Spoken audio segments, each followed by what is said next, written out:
I realized something about myself at 79 years old, sitting alone in a hospital waiting room, staring at a vending machine I didn't even want anything from. My name was called, and I stood up quickly, almost apologetically, as if I had been taking up too much space. I smiled at the nurse without thinking. And in that small moment, I felt tired in a way I had never felt before. Not in my body, in my life. I suddenly understood that I had spent decades trying to be liked, accepted, and approved of, and almost no time asking myself what I actually wanted. That feeling stayed with me long after I left the building. It followed me home. It sat with me at the kitchen table. It wouldn't go away. When I was young, I didn't call it living for approval. Back then, it was just called being good. I was raised in a house where nobody yelled, but disappointment hung in the air like a smell you couldn't escape. My parents weren't cruel. They were careful people, practical people. They valued order, stability, and keeping things together. So I learned early how to stay out of the way, how to do what was expected before anyone had to ask. I became good at noticing moods. If someone was tired, I tried to be quieter. If someone was stressed, I tried to be helpful. I learned that praise felt like safety. Disapproval felt like danger. No one explained this to me. I absorbed it, the way children do. At school, I was the student teachers liked. I didn't argue. I followed rules. When I brought home good grades, my parents nodded with approval. That nod meant more to me than I realized at the time. It meant I was doing life correctly. It meant I belonged. When it was time to decide what I would do with my life, I didn't sit with the question for very long.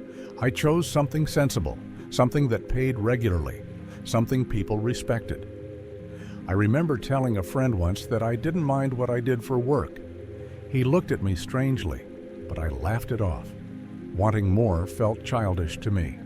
Riskier, I thought adulthood meant settling into something and staying there. So I did. Work became my structure. Wake up early. Shower, coffee. Commute. Sit at a desk. Come home tired. Eat dinner. Watch television until my eyes grew heavy. Then sleep. It wasn't miserable. It just wasn't alive either. At the time, I didn't know there was a difference. I got married in my 20s. She was kind and steady, the kind of person people described as good. Our families approved. Friends smiled. We built a life that made sense on paper. We bought a house. We paid bills. We hosted holidays. We talked about groceries, repairs, and work schedules. We didn't fight much, but we didn't talk deeply either. I thought peace meant happiness. Looking back now, I realize how quiet our lives were. Not calm quiet, careful quiet.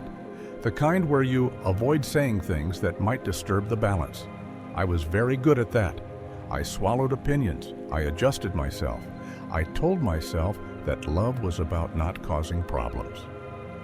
The years passed gently, almost politely. Our children were born. We raised them the best we knew how. I worked. She managed the home. We did what people like us were supposed to do. When the kids left the house, I told myself this was just another stage. I didn't ask why the house suddenly felt so empty. Every day looked a lot like the one before it. Breakfast at the same time, work at the same desk, the same drive home, the same television shows. Friends came and went. Co-workers retired or moved on. I stayed. People trusted me. They said I was dependable. That word followed me everywhere. At night, sometimes, I would sit alone after everyone had gone to bed. The house would be quiet, and I would feel a small discomfort I couldn't explain. It wasn't sadness, exactly, more like a question I didn't want to answer. So I ignored it. I told myself I was lucky. I told myself this was normal. Time moved quietly while I wasn't paying attention. One decade slipped into another. I measured my life by pay raises, birthdays, and how tall my children had grown. I didn't notice how rarely I made choices for myself. I didn't notice how often I asked what others wanted before I asked myself anything at all. Then something changed, not all at once, slowly. So slowly that I almost missed it. My wife began to get sick.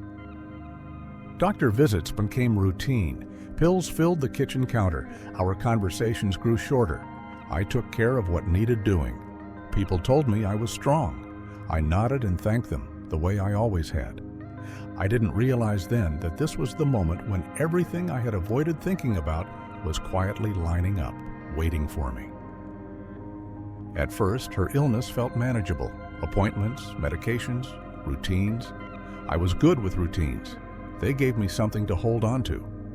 I learned the names of the doctors, the best time of day to call the pharmacy, which chair in the waiting room was closest to the window. I told myself this was just another phase of life, something to be handled quietly and properly. But over time, the days grew heavier. She slept more. She spoke less. The house seemed to shrink around us. I noticed how much of our life together had been built on function rather than conversation. When the television was on, it filled the silence. When it was off, neither of us knew quite what to say. One afternoon, she looked at me from across the table and asked very simply, "Are you happy?" The question caught me off guard, not because it was deep, but because no one had ever asked me that before. I remember opening my mouth to answer and realizing I didn't know what to say. I told her I was fine. I smiled. She nodded, as if that was enough. But the question stayed with me long after the dishes were done. It echoed in the quiet spaces of the house. It was the first time I felt afraid of how little I knew about myself. Her health declined faster after that. I took on more responsibilities without complaint. Cooking, cleaning, helping her dress, helping her walk. People praised my patience. They said she was lucky to have me. I accepted the praise politely, but inside, something felt off. I wasn't being patient. I was being familiar. This was how I had always lived, by responding, not choosing. The morning she passed away was calm, too calm. Light came through the curtains the same way it always did. The clock on the wall ticked steadily.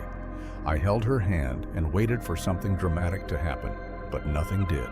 She simply stopped breathing, just like that. After the funeral, people slowly returned to their lives. Cards stopped arriving. Phone calls became less frequent. The house grew quieter than I had ever known it. For the first time in decades, no one needed anything from me. No one was watching how I lived. That's when the second realization came, heavier than the first. I had no idea what to do with myself.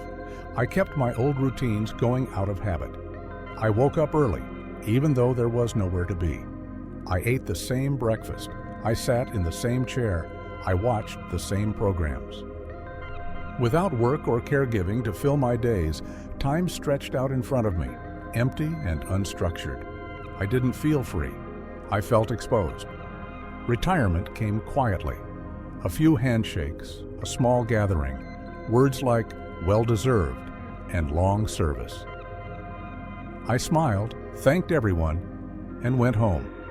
I packed my things into a box and placed it in the closet. I thought I would feel relief. Instead, I felt like I had been dismissed from a role without being given a new one. Days turned into weeks, weeks into months.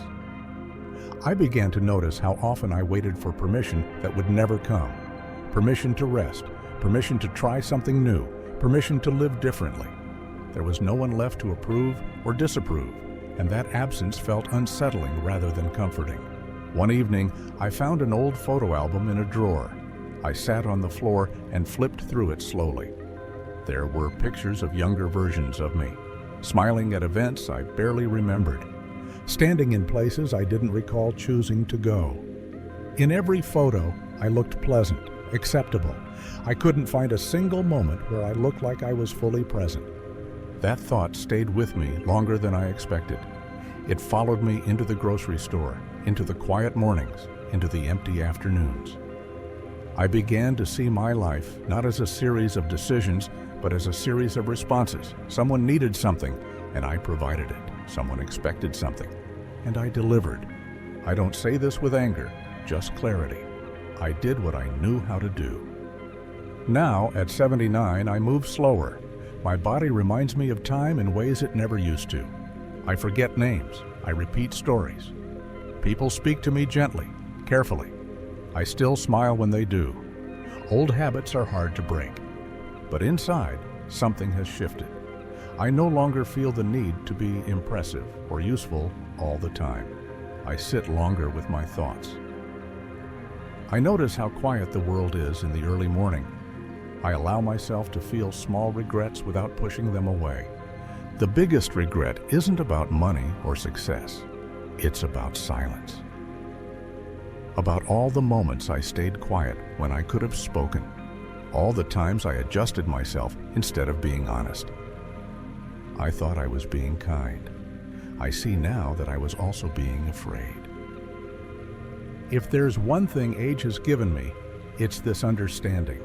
Time doesn't feel fast when you're living it. It feels ordinary. It feels like something you'll always have more of. Then one day, you realize you've been careful for so long that you forgot why. I don't have many years ahead of me. I know that now. And strangely, that knowledge has softened me. I speak a little more honestly. I say no when I mean no. I say yes when I actually want to. These are small things, but they feel new. If someone crossed your mind while listening to me, someone you've been meaning to call or check on, maybe do that soon. Not out of obligation, just because time is quieter than we think, and people don't always stay. If you feel comfortable, share your story in the comments. I read them. It helps to know we're not alone in these thoughts. And if you'd like to hear more stories like this, you can subscribe. I don't have much left to teach, but I can still tell the truth.